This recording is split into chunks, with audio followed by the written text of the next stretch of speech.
땡큐 얘기를 할 때 우리가 많은 분들이 하시는 말씀이지만 아이들이 행복한 세상을 위해서 섬기고 나누며 누리는 사람들의 모임 뭐 이렇게 얘기를 하고 있어요.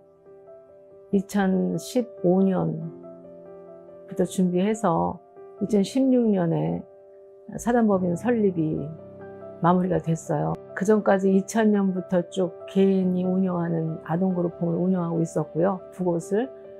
그럴 때마다 이제 어떤 사회적인 그런 시스템이 좀 부족하지 않은가라는 얘기들을 하셨어요.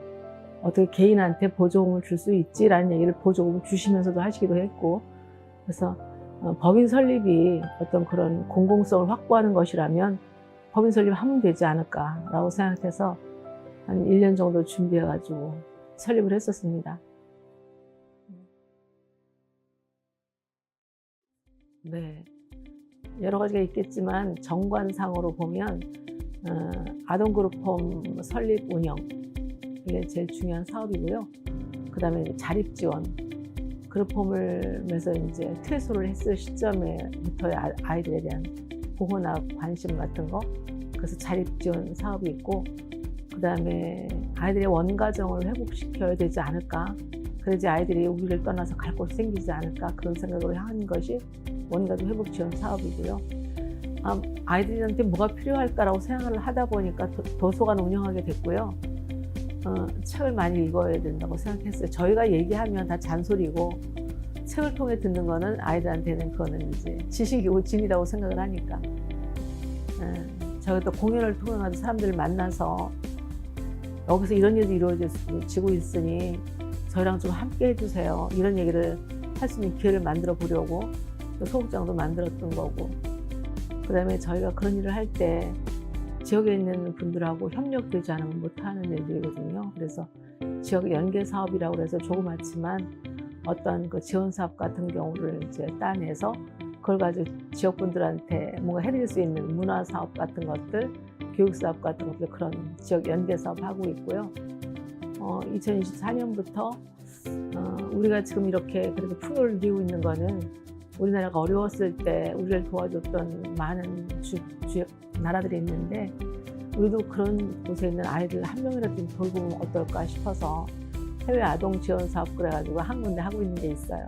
네, 주로 그런 일을 하고 있습니다. 저희가 가장 이제 앞으로 해야 할 일이 아닐까라고 생각하는 게 원가정 회복 지원 사업이에요. 보통은 원가정 복귀 사업이라고 얘기를 하는데, 저희는 복귀라는 물리적인 그런 돌아가는 거를 얘기하지는 않고요. 그러면 너무나 좋겠지만 거기에 대한 목표치가 굉장히 낮아요. 그만큼 힘들다는 거죠.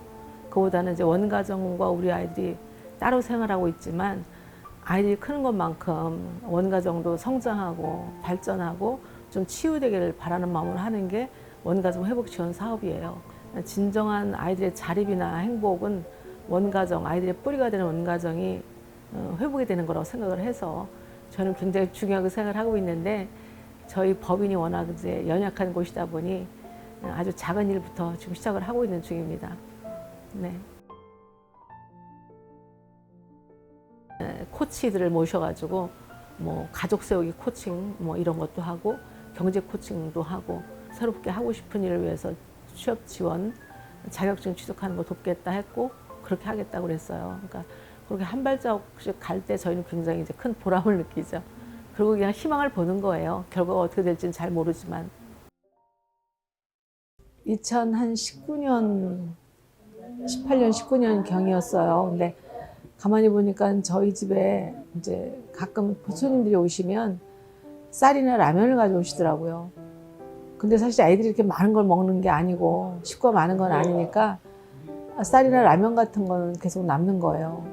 부족한 건 부족한 거지만, 그래서 시설에는 정부의 지원이 있기 때문에 기본적인 해결이 되는데 일반 가정에 오히려 손이 안 미치는 곳이 많이 있다는 것도 알고 있었기 때문에, 그럼 우리가 있는 것들을 좀 활용해 가지고 밥을 좀 지어서 같이 먹자 이렇게 생각을 해서 이제, 그리고 그런 얘기를 커뮤니티에도 했더니 어떤 분들이 우리가 밥을 지을게요 라고 얘기를 한 4-5분이 또 신청을 하셨어요. 여자분들이.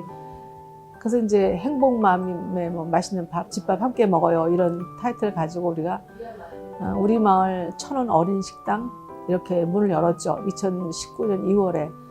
그래서 이제 아이들이 혹시나 어떤 낙인감을 가져오지 않게 하기 위해서 1000원이라고 이제 밥값을 받는 걸로 해서 이제 시작을 했었어요. 한 5년쯤 하고 나서 보니까 정말 꼭 와서 밥을 먹었으면 하는 애들이 안 오는 거예요.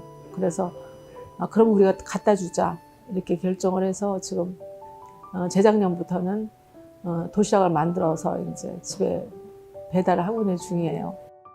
일주일에 뭐 토요일 날 달랑 한 끼를 드린다고 얼마나 큰 도움이 되겠어요. 그러긴 하지만 저도 저희 힘이 닿는 것만큼 그냥 한쪽을 거두는 그런 입장이에요. 그런데 이제 요번에 보셨겠지만 그 하루에 보통 한 10분에서 작으면 많을 땐 20분 정도까지 여기 참여하시거든요. 그래서 어떤 기업의 임직원들이 오셔서 매월 뭐 한 번씩 봉사를 하시기도 하고 아니면 뭐 1365나 VM에서 통해 가지고 신청해 가지고 와서 개인적으로 오셔가지고 하기도 하고.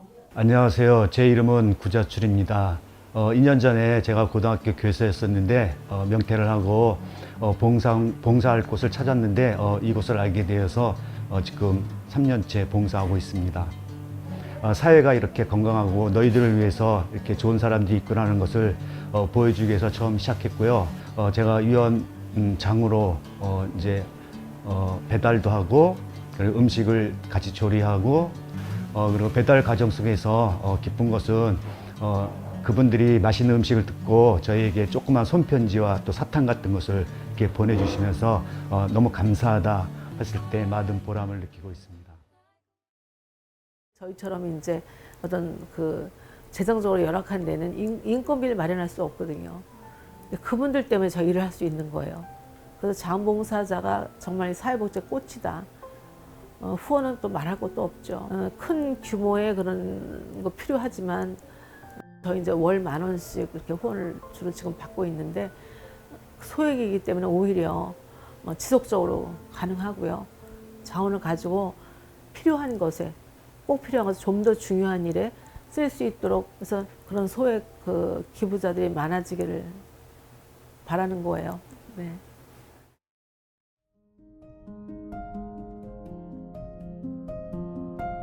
아이들이 행복한 세상이면은 아마 다 행복할 것 같아요.